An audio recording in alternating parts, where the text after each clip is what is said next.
Good morning, ladies and gentlemen, and welcome to this session of Restart 2021. I'm Conor Dignam. I'm the CEO of MBI, publishers of Broadcast and Screen International, and this session is about the people who make up the business of the industry of TV and film, and how post-pandemic the industry must continue to change and invest to create a more inclusive and diverse workforce. Our format is simple. We're going to have a panel session with our four speakers, all giving their views on some of the questions that we've got today. And we're going to leave time at the end for questions from you, hopefully. First of all, a big thank you to all of our panelists for taking part today. I'm going to give them a very brief introduction, although their full biographies are all on the Restart website. Our first speaker, our first panelist is Anita Overland, who's an award-winning producer and chair of the Film Skills Council. And Anita's production and co-production credits include Steve McQueen's recent 5-film anthology Small Acts for the BBC, the BAFTA-winning In This World from director Michael Winterbottom, and a host of other major film and TV productions, including The King, The Little Stranger, My Cousin Rachel, The Young Victoria, and The Iron Lady, starring Meryl Streep. Our next speaker is Gareth Ellis-Unwin, who's head of film and animation at ScreenSkills, the industry-led body. So Gareth leads in the delivery of the BFI's Future Film Skills Programme and sets the overall strategic direction of the Film Skills Fund, which invests industry contributions. He is also in his own right an award-winning film producer, including the 2010 film The King's Speech, for which he won an Academy Award for Best Picture, along with a host of BAFTAs and other awards. He is also the co-founder and CEO of Bedlam. Our next speaker is Nosa, who is a platform-agnostic writer and director working across new and traditional platforms. While studying at NFTS, she completed her digital series, The Grinds, created for YouTube and Instagram.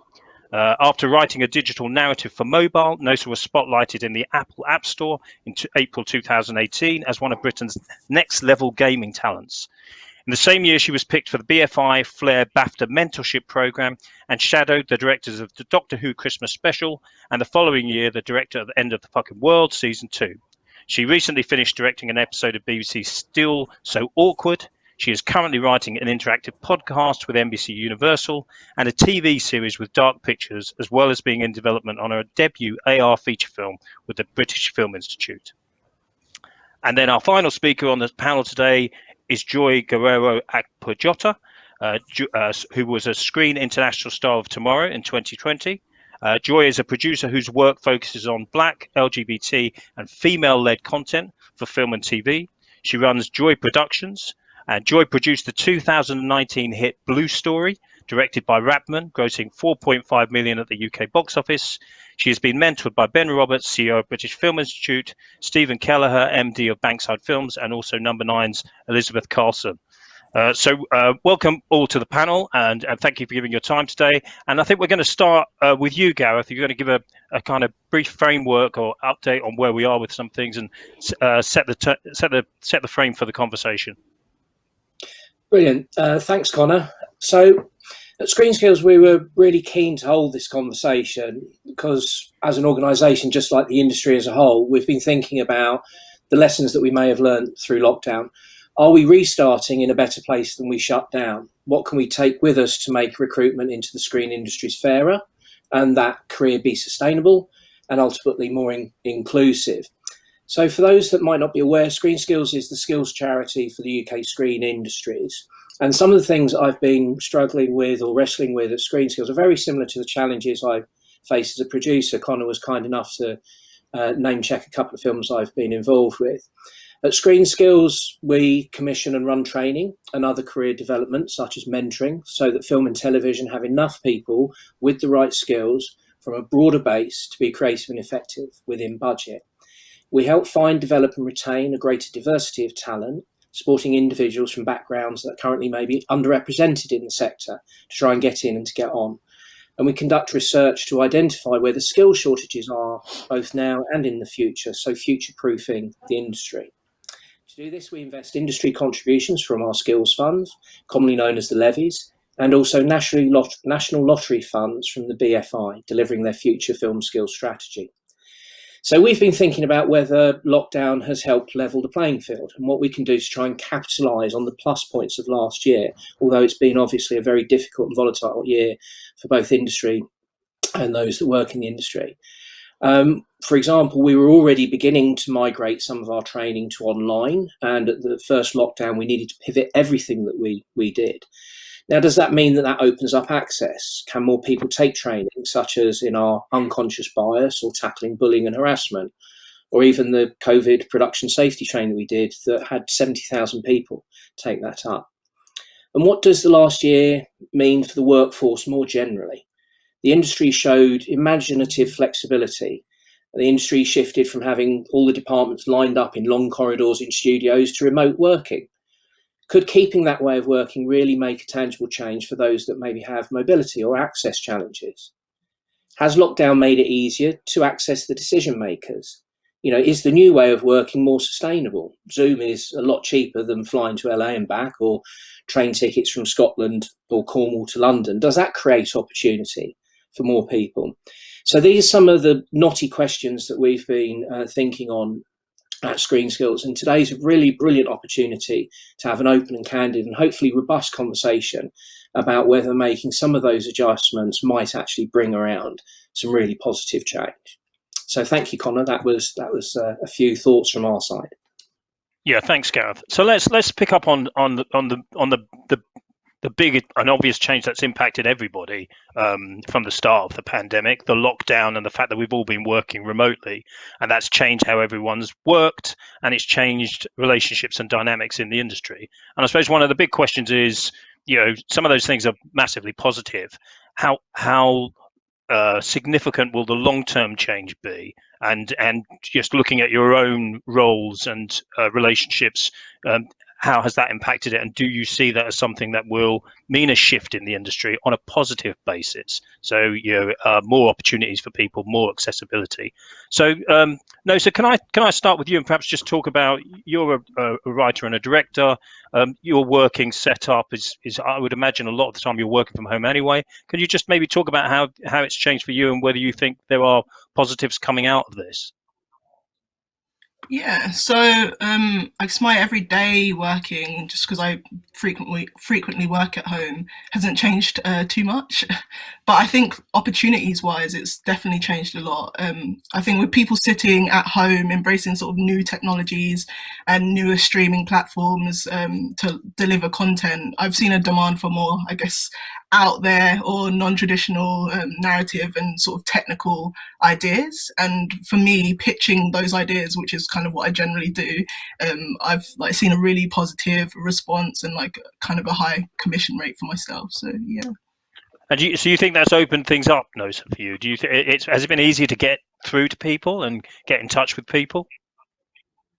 Yeah, it's definitely been easier to get through to people, and I think just because everyone's sort of looking for content that sets them apart at this time, because there's so much around, or so many ideas being, I guess, thrown at people, that you're kind of just looking for a niche that sets you apart. And so yeah, it's been really really positive for me on that side.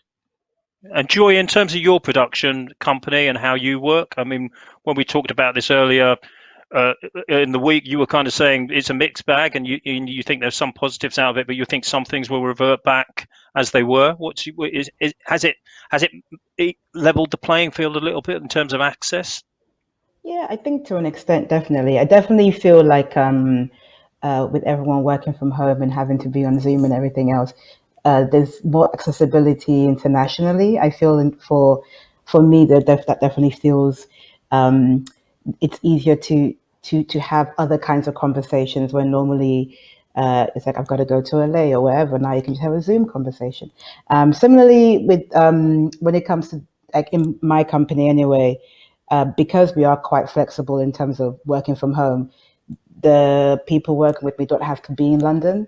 They can be wherever in the country, and really coming down into London might just be for a meeting. But again, it's so much easier to work around. So I think for me, those are the positives in terms of opening up how we work. I mean, I feel like there'll probably be some roles that will just have to be in person anyway, that will probably revert back to the way things are. But I think in general, it definitely feels like there's more accessibility. It's easier to find talent as well, in a way that I don't think we were trying hard enough to do before, especially because there's so many things happening now in terms of productions and how behind we were, that people do have to look outside of what they would normally be looking at in terms of getting crew, in terms of where they're shooting, how they're shooting. So in that level, I think definitely positives. Yeah. So that, and in terms of your setup, Joi, can I just ask, do you normally have a production office on a permanent basis, or do you Not move into offices when really. you're in production? Not really. I mean, I think we are going to go into offices next year anyway. But at present, no. We're very kind of. I've always been flexible, but I Yeah. think at present because we're so remote, and I don't really see the need for us to be in an office yet. So flexibility Yeah. makes more sense, and it means we're nimble. Yeah. And has it changed the way that you have looked at bringing people into productions or working with people on productions? In a way, yes. I think there's some physical roles that you can't really deny. But I know when we were on prep on a feature that we did end of last year, you realize that there are some roles that maybe you can be a bit more flexible in terms of somebody working from home and not having to be in the production office all the time. Because normally you would all be sat around, but then you realize actually this person hasn't got to be here for the entire time. So I think in that respect, you people are definitely thinking a bit more outside of the box. Yeah. Okay. And Anita, can I bring you in here? I mean, again, same question in a way. Your setup and whether you think your long term has it improved things? Certainly accessibility. And do we see that as a long term change? I think exactly as Joi says, it breaks the barriers of the industry needing to be sort of London centric. And I think that's really positive. So, it opens productions to a wider workforce, and you can pop down to London for a meeting for a day rather than needing to be in London 5 days a week. I think in terms of companies and being in offices, it feels like that is a long-term change. But when you're actually in production, I think there is a point where you do all need to be together, that the remote working sort of doesn't work, that there comes a point where you do all need to be together, exchanging ideas, etc. Yeah. So when you're actually in production, when you're in the process of actually making the TV show or the film, that you would expect that. There's you a were talking. point. Sorry, Anita, carry on. There's a sort of breaking point at which the remote working starts to fall down, I think, where you do need to have everybody together. But prior to that, I think there's so much positivity, as I said, about the opening it up to a broader workforce, more flexibility. When you have a meeting, you get to hear all viewpoints somehow. I feel Zoom offers the opportunity to sort of move through the viewpoints. But I think there are quite a lot of downsides as well. I feel like you lose the boundaries of a Monday to Friday. When work starts and stops, it just sort of all blurs into the weekend. And had an email from an American agent on Saturday night saying, when did Saturdays become a work day? So that seems to have disappeared. That seems to be my experience, is the Monday those to Friday. blurring, that difficult blurring that isn't necessarily positive. And Zoom fatigue, where you literally have a Zoom at 9 and 9:30 and 10 and 10, and somehow that's more exhausting than being in an environment where you just pop into someone's office and ask them something and pop out. So good things and bad things, and it will probably take a bit of time to settle down and set those boundaries that going into an office and leaving an office had, I think. Yeah, but I would have thought, and certainly from our experience as a business, that we are now looking at people, recruiting people, where in the past we've often considered, well, if you want this role, you'd have to be in London. Now I think we're considering that there's no reason a lot of the time that someone needs to be London based to do certain jobs or at certain points. And also the other area I would imagine that it potentially gives a big boost to is disability and just accessibility of workplaces and things like that. Is that a view shared by you, Anita? Yeah, 100%. I think that's a really positive outcome from the remote workings taught us. I agree. It's really positive. Joi, maybe I could ask you what element of this would you be most keen to keep? This of the new flexible way of working, and what element are you most keen to get back to? I mean, I do agree with Anita that sometimes it's just nice to be able to pop in for a meeting in person and just do that, as opposed to back-to-back Zooms and brain sort of frying a little bit. But I do like being able to connect with people anywhere, just via Zoom or Teams or whatever it is. I think that for me is something to 100% keep, because it just gives you lots of flexibility in that sense of I don't need to go, like, basically I can just meet people anywhere in the world from my living room, so to speak, and I don't have to be in the same place as people I want to work with. And I think that's just the main thing. It's about how we can create those relationships in different ways.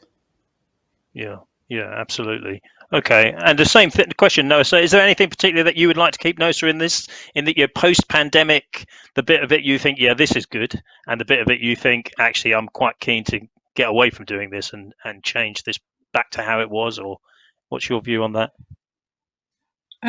Yeah, I think I would just echo what Anita and Joi said about sort of the upsides and the downsides of, Zoom and all of that sort of stuff. But I also am keen to keep, this mindset that we are having at the moment where, it's kind of just like everyone can identify all the things that we hope to change in the industry and are working actively and tangibly to change them.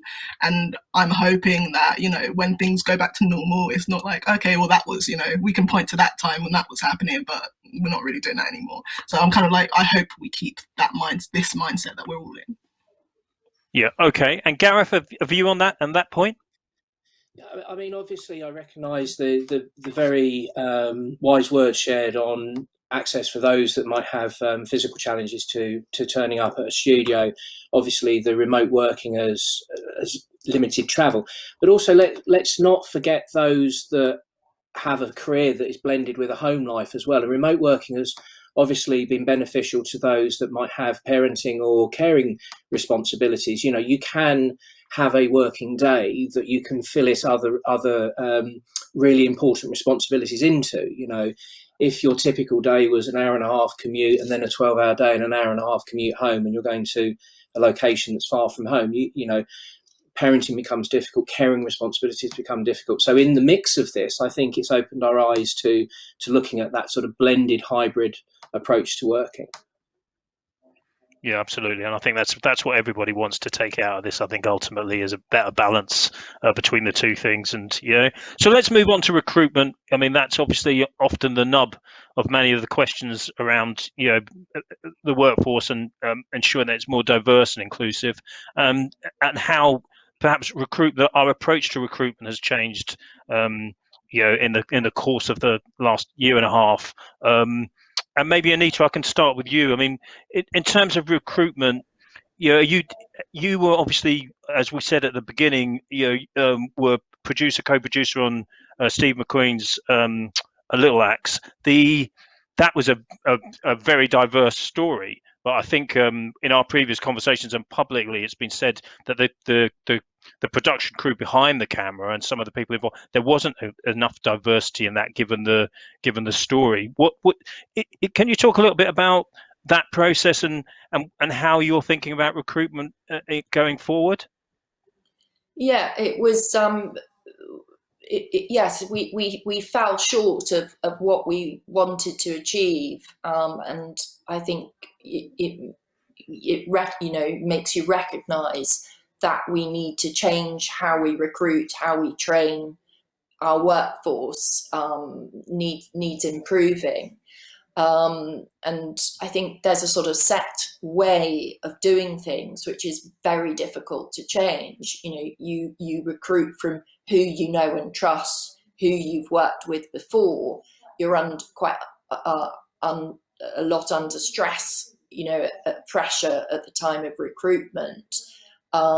So, you have a short recruitment time, you're conscious of risk, and that leads you to the tried and trusted route. So it's very difficult to sort of broaden the recruitment process. And I think that's, what we're all talking about is how do you do that? How do you achieve that?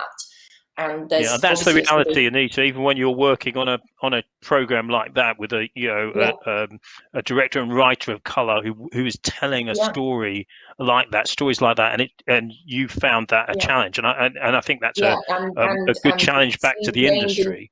Steve named and shamed us. This just is this isn't good enough, and we have to do better, and that's really sort of made me think hard about it and try to, have these discussions and see what we can do and join various panels. What can we do? And I think there's a sort of short-term issue and a longer term. Longer term, obviously, we can work on, but the shorter term is much harder to address. And I think in terms of the recruitment process, you go to the people you've worked with before, the people you know and trust. If they're all busy, you then next move to an agent or agents. So you speak to the agents. Who have you got? Who's available? And the agent suggests people, and and trust the agent. So that's a sort of, as it were, an approval process.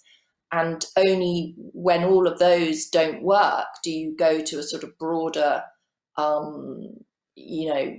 arena to say, advertise somewhere or go on Facebook or whatever. People send in CVs. So that makes it very hard for people to, get through those barriers. So I suppose, agents need to address that by having a broader workforce, a workforce from underrepresented groups. That would be a good starting point. It's that we need to change. A lot of work. And were there particular roles or skill sets in that process, Anita, that you identified, or was it just across the board? What's your take on that? It's across the board. I'd say it's across the board. Okay. So let me bring Joi and Nosa in on that. Joi, maybe starting with you. Obviously, you're going through the same process sometimes in your productions, recruiting. And obviously, and looking to make your own teams diverse and inclusive. Can you talk a little bit about the process and challenges that you experience? I think for me, with Blue Story I was very lucky because Damien, who I worked with on that, very much allowed me to do whatever with the production. So it was easy for me to sort of bring people in who I'd worked with before, who I don't think traditionally had been in the industry, but I'd worked with them on other stuff, so I knew what they could and couldn't do. So it was easy for me to bring those guys in and kind of create a more diverse workforce. But then moving on, one thing that I think, would be beneficial is because I feel like if most productions, I agree that it is hard to find people who experience due to accessibility, but part of that also involves finding ways to bring people in, and that could just be bring in a trainee who's a person of color or somebody from an disadvantaged background to come into each department to learn, basically. And I think if everyone did that, then I think you're then creating a workforce that can then have more diversity. And, it would take a while, but I think it's something that we can kind of start doing. And the other part of it is I think there are a lot of people who work in commercials and music videos and fashion who have the skill set, maybe not in terms of narrative or TV, but when it comes to the practical skill set, they know what to do. And I think it's about reaching out and finding those people and bringing them across, because a lot of them do want to work in narrative, but again, it's hard for them to get into it because they might not know people or whatever it is. Like on Boxing Day, which we just did, our costume designer came from commercials and she's amazing, but with that situation you give her a supervisor who's really good, and so therefore it helps her out, because when it comes to the creative stuff, she's great at what she does. And also, she still, it's easy for her to also understand and learn how narrative work. So I think there are things that you can do in terms of mixing and matching to kind of allow more accessibility into the industry.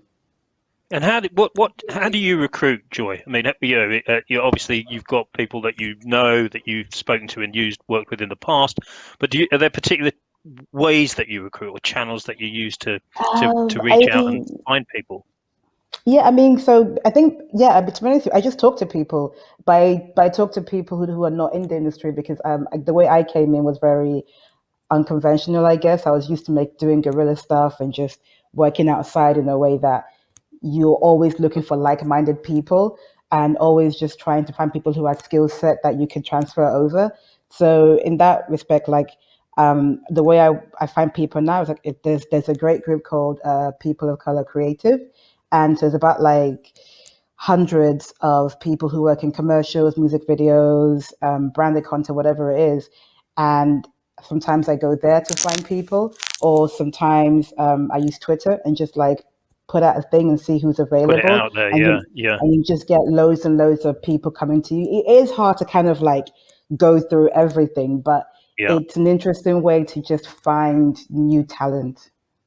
Yeah. And do you see, Nosa, from your perspective?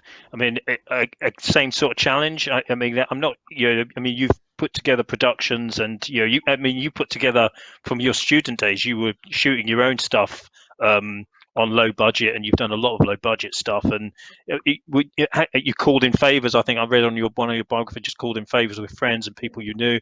But how do you pull your talent together on a production? Yeah, so I guess I'm the same as Joi, is that I came at it from the same way of like guerrilla filmmaking and just trying to find those people. And I did the same. I go through Twitter, I go through, I guess the BFI's follow list, ScreenSkills follow list, and see people on there and just like kind of checking out their bios, and they're like, okay, well, if they're, trying to step up, then maybe I should hit them up.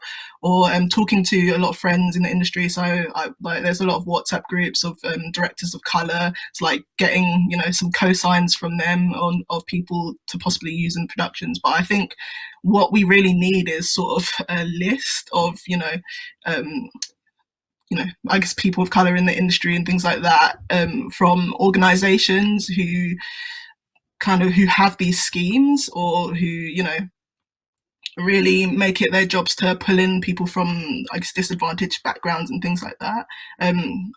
Last year I was working on a production in Liverpool, and obviously this is outside of the M25 now, and it was hard to find just people of color in any in any space, in any department.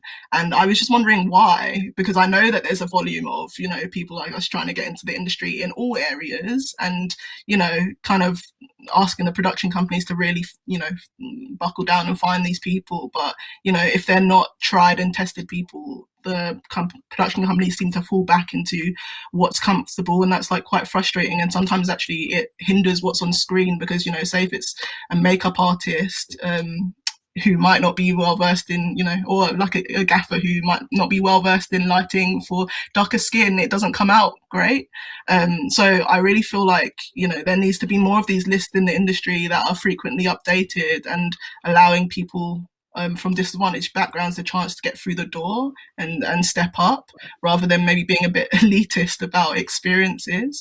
And I think there's this sort of catch-22 as well, because there's a lot of schemes for entry level people to come in, but what about the people who are already past that entry level, but they don't have the experience to, say, helm a high-end TV drama show or something like that? And I think this is actually where ScreenSkills, I will definitely give them a lot of props, because the way I got into directing for TV was because I was on their Make a Move program, where I was already sort of past the entry level process, but they allowed me the opportunity to sort of go online, and they encouraged the on-the-job training on a high-end TV show that was end of the fucking world, to shadow a director and get some experience doing that sort of stuff, to then having more interviews for dramas and comedy shows, where I could be seen as like someone to take seriously in this sort of role.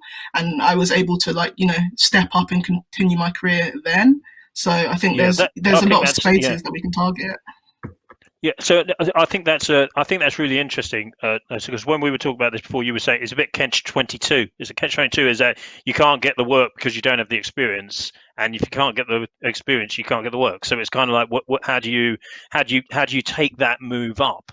And I think there's so let's talk a little bit about that. Obviously, the mentoring is a very important part of that.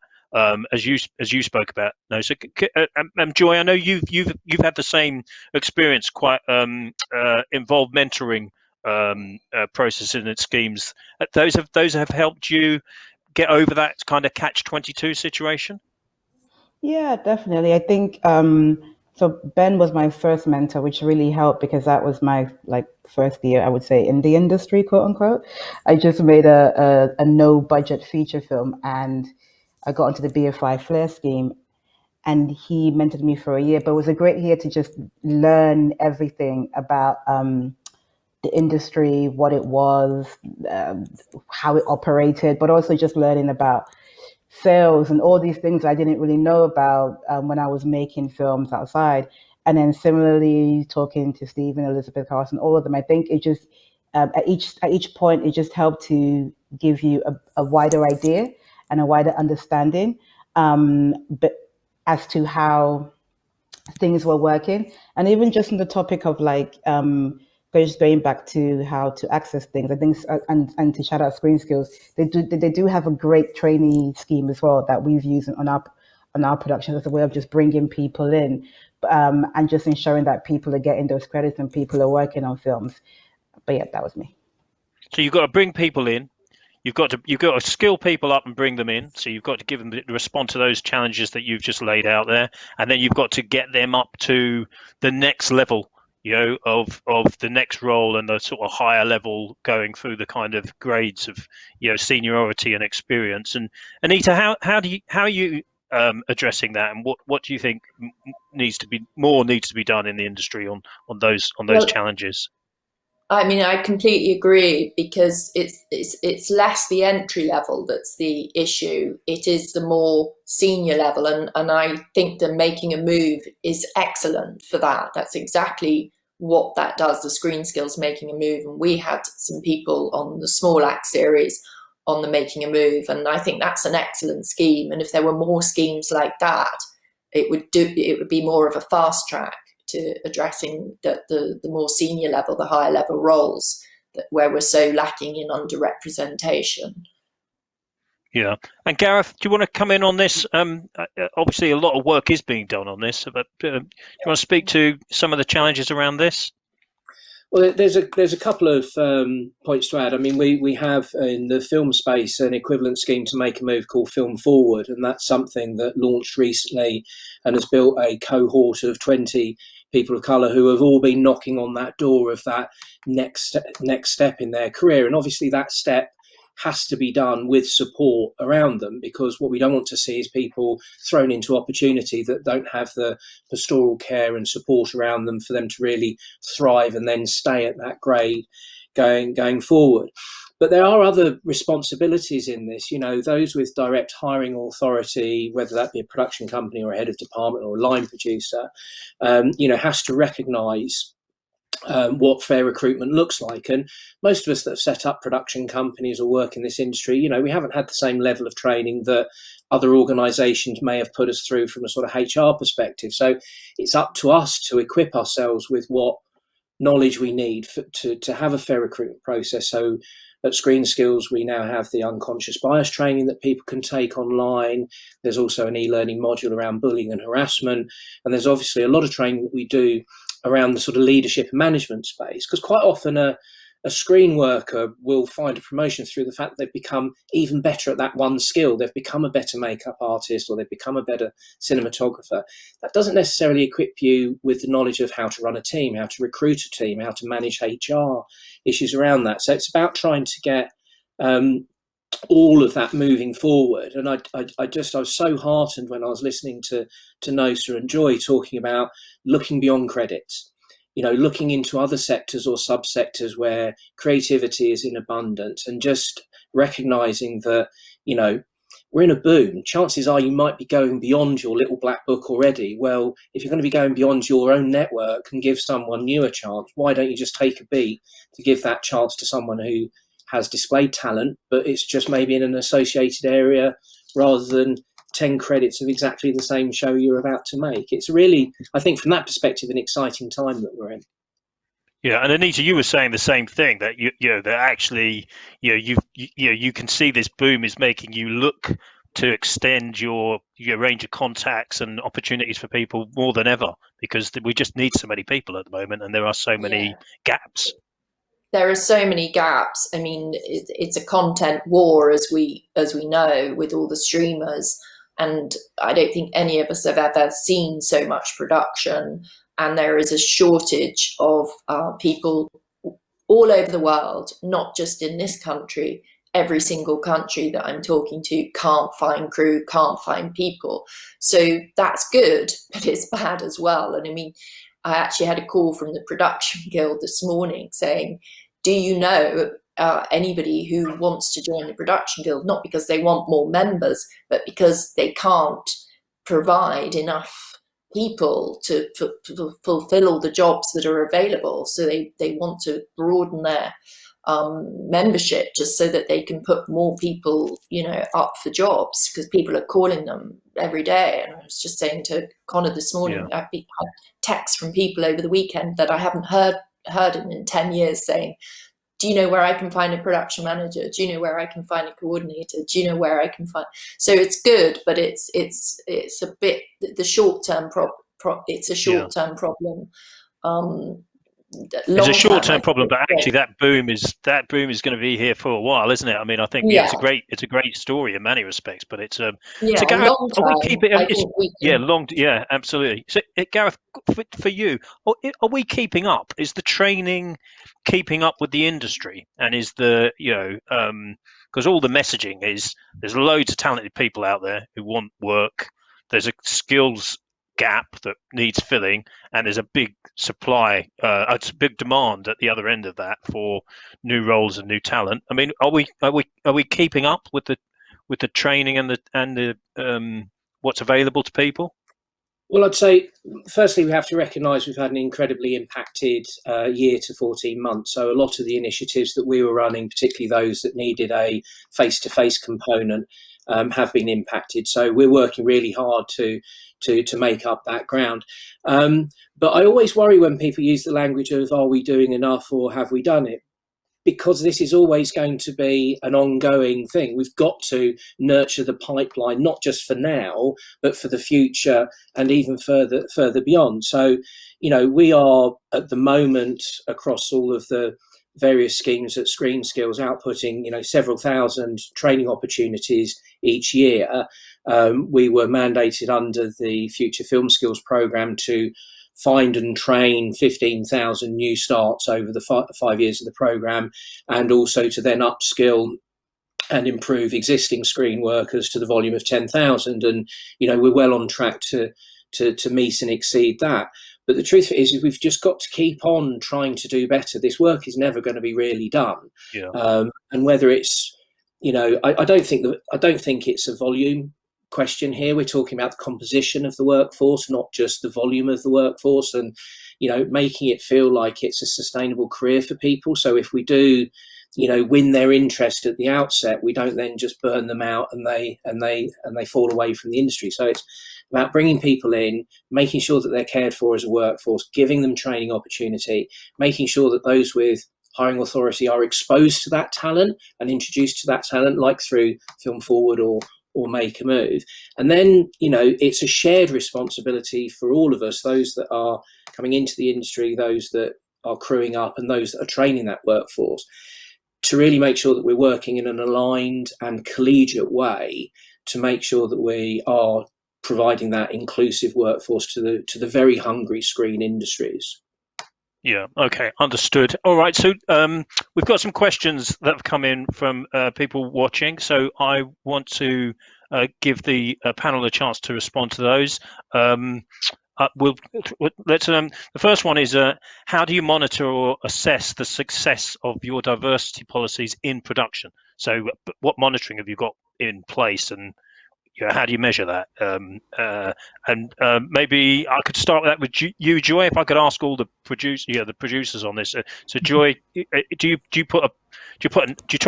actually keep a tab and you keep numbers and you look and say, 60% of my crew is this, 60% of the people working with me is this. How do you manage that? I don't think I actually do that, but the way I sort of look at like a Blue Story was more about, I guess I just judged it on how the crew felt, to be honest with you, because I think there was I think there was a day where we had this person come in. She was a daily for makeup, but she was just like, this is one that, like, for her it was like, this is the first crew I've been on where I feel like I can see myself. In a way that you look around and you definitely felt it was diverse.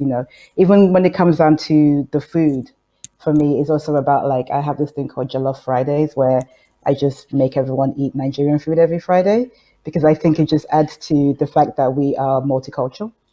So in general, I think I just monitor it by just looking around me to see how many women can I see, how many people of color can I see, and then down the line, like, I always try to recommend those people to other producers, and hopefully they get more jobs and so on and so forth. Yeah, and most of the time on your kind of joy meter of I'm comfortable with this. Are you comfortable with it? Most of the time, yeah. Most of the time, I mean, majority of the time, it's kind of, for me, it's like if I don't have a diverse a diverse crew in terms of color, I try to have a diverse crew in terms of women. So it's as long as there's some sort of diversity happening in the on mix. set. Yeah. And can I just quickly put same question to Nosa and Anita? Nosa, do you put stuff in place? Are you ticking boxes, or are you kind of just working off an instinct? Yeah, it's mainly an instinct. It's not really a sort of box tick or anything. It is a literal, how do I feel and how do my crew feel in this space? Because ultimately, if everyone feels comfortable, you're going to do the best work. That is just a fact. And so, it's kind of just figuring out, okay, well, I know that these people need the work, and I guess I have the contacts to ensure that I can create a more diverse set. So I'm just going to do that, so I know that the best work can get done. And so it is kind of going off of the feeling. But Joi, I'm going to take that Jollof Fridays and make it a thing on my set too. Me too. Yeah, I wouldn't mind that at our place. So yeah, that sounds quite good to me. Anita, same question to you. What's in place? Are you monitoring diversity levels on production and reporting that? Well, the broadcasters do, but it's a really good question, because I'm not sure if the independents do, and I think that's something that we could look at. I think that's really interesting. The independent films, etc. But the broadcasters do. But outside of that, I think it would be good to have, rather than you don't want to get too box ticky about it, but it could, there could be a sort of industry standard that we all need to meet. I think that's interesting. Yeah. Okay. And then there's another question here that's picking up on that point. It says indies need to improve on their diversity policies. I think you could argue everyone needs to improve on their diversity policies, but what advice would the panel give to them to work on that over the next couple of years? So, I mean, you can widen that out if you like. I mean, what advice would you give companies that are looking to improve their diversity work, particularly, I suppose, independent companies who often don't have big resource and infrastructure around them to help support? Maybe I could start with Gareth. Maybe I'll start with you on that one, just to let the others have a think about what they're. I didn't want to talk over you. I mean, the one thing I'd encourage everyone, indies, freelancers and others, is, take advantage of what's out there for free. We've mentioned previously on the panel our bullying and harassment module, our unconscious bias module, and they're free to everyone. You don't have to be a company owner or anything like that to access that. There's also some really helpful case studies on our our website. I actually produced my last film just as the new BFI diversity standards had come in. And as many on the call will know, to qualify for certain awards now, you have to be able to prove that you met or exceeded some of those as their diversity standards. And there's a useful case study from my last film of just how I addressed it. And, I was faced with similar challenges like Joi, and, maybe I couldn't get the balance right in terms of one of the protected characteristics, but I looked at where else I could get things, whether that was gender, whether that was disability, whether that was socioeconomic background. So it's, without it turning into a box ticking exercise or a game of sort of inclusivity top trumps, it's about having that sort of broad-minded, open-hearted approach to, if you can't fix it everywhere, at least try and fix it somewhere. Yeah, no, absolutely. And Anita, do you want to add anything into that? Any advice for people who are trying to improve their work in this area? I think it's just we just, myself included, we just all have to work harder at addressing it. It's really important to be open-minded and work harder and broaden how we recruit. Yeah. Nosa and Joi, anything to add on to that? I mean, I think we all recognise everybody needs to do that additional work to extend their reach and look for other options. Anything else you'd like to add? Yeah, I think it's kind of let's not talk about it and let's actually do it. And I think it's kind of a thing of, it needs to be mandatory. I feel like it needs to just be like, you cannot make this unless you do this. Because I feel like you're not going to get anything done until we say we're putting our foot down firmly. That foot is not moving. We're getting these people in the door and your production can't go ahead until you fulfill these requirements, because that is going to make everyone stand up straight, you know. And I think also what Gareth mentioned in terms of unconscious bias training, I actually think that's so necessary for all sets as well, because it's kind of like you can hire these people, but then what sort of environment are you putting them into that you yourself don't know about, And it's kind of just like making sure that everyone is sort of aware of all of these, unconscious biases that they might have and actively working to change them. Yeah. Okay. No, great. And Joi, anything that you'd like to add on top of that? No, I think everyone said everything. I think for me, it's just about just having more trainees in every department as a way of just having more, creating more accessibility. That's my main thing, really. Okay, and then so actually, there's another question here, which I think I'll take to you, Gareth, which is I thank ScreenSkills for offering training, which helped me a lot. My question is it possible to have some training available for people who started late? There are very few for 40 plus, 50 plus age group. So it's an interesting question because we do spend an awful lot of time talking about young people into the industry. It's interesting in as much as, bar for safeguarding reasons, we don't go much earlier than 18, but I don't know of any of our schemes that are age limited.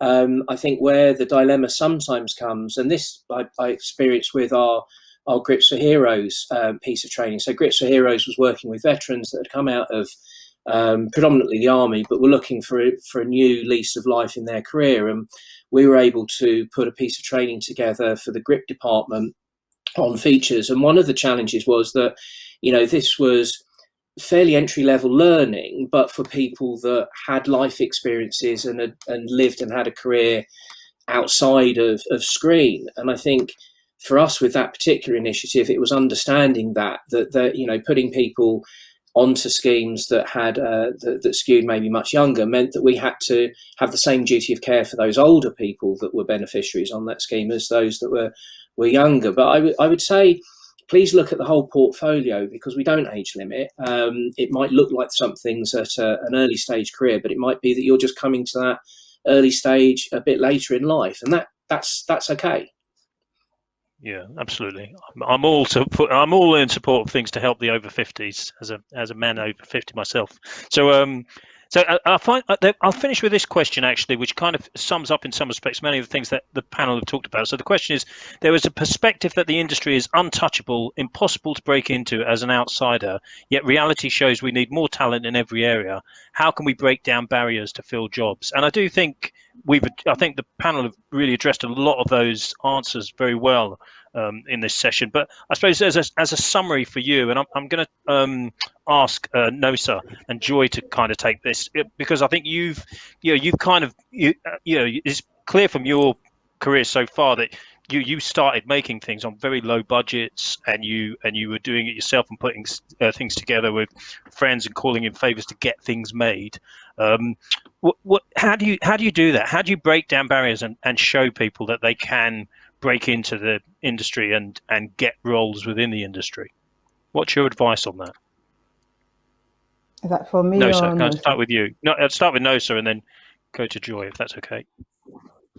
Yeah, I think that kind of having something in your back catalogue to prove, first of all, that you can do it was the way that I went about it. It's like, I want to be in this industry. No one knows my name. No one's going to give me money. What can I do? So it's just like, okay, I'm going to make this to prove that I can make something else.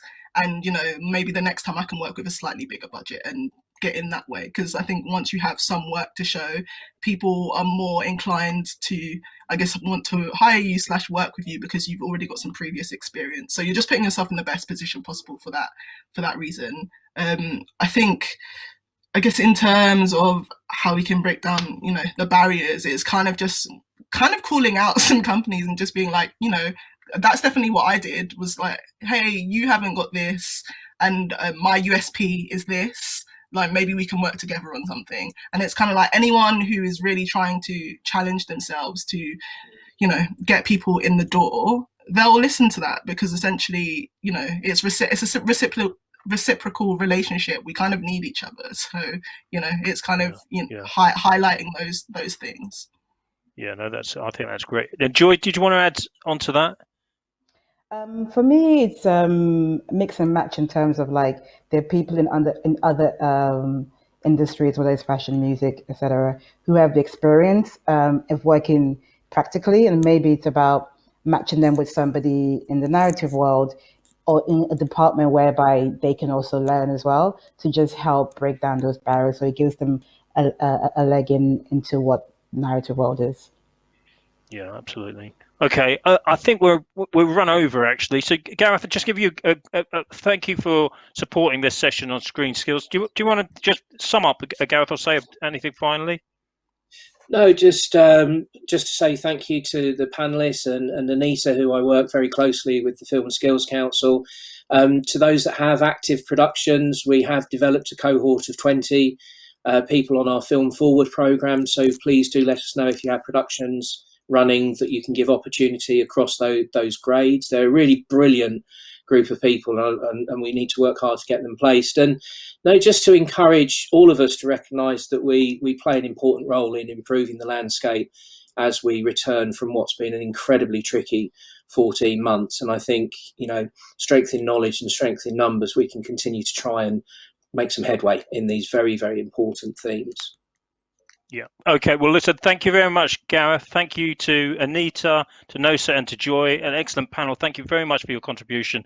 Thank you to everyone who's been watching and for your questions. And please join us later today for the next session for Restart 2021. Thank you very much, guys. Thank you.